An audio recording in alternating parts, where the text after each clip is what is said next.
হয় কৌশিক নন্দন বৰুৱা? কৌশিক নন্দন বৰুৱা ডিফলুৰ খগেন্দ্ৰনাথ বৰুৱা আৰু প্ৰভা বৰুৱাৰ পুত্ৰ।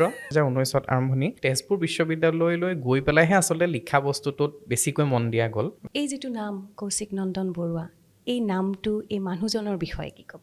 কোন হয় কৌশিক নন্দন বৰুৱা?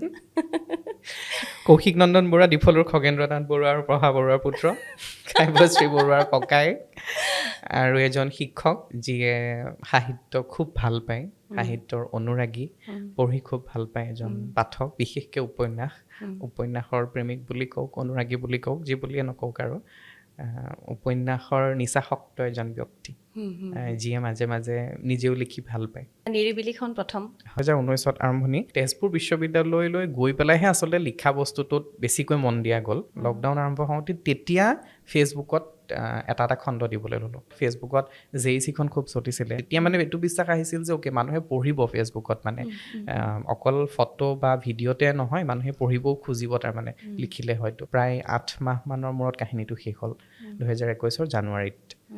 শেষ হোৱাৰ পাছত প্ৰায় 2 বছৰৰ কাহিনীটো পঢ়ি থাকিলে, যিহেতু বহুত দীঘল হ'ল, 1000 পৃষ্ঠাৰ হ'ল, 3,30,000 শব্দৰ। এই মৰমটো যেতিয়া দেখে কেনেকুৱা লাগে? নিশ্চয় বহুত ভাল লাগে, আৰু এইকাৰণে মই নিজক অকণমান সৌভাগ্যৱান বুলি ভাবোঁ। কাৰণ মই যিখন ক্ষেত্ৰত আছোঁ, সেই ক্ষেত্ৰখনত থাকি পেলাই যিখিনি মৰম পাইছোঁ সেইখিনি আচলতে অকণমান দুৰ্লভ। কাৰণ সংগীতৰ ক্ষেত্ৰত, অভিনয়ৰ ক্ষেত্ৰত মানুহে সহজে মানুহক চিনি পায়।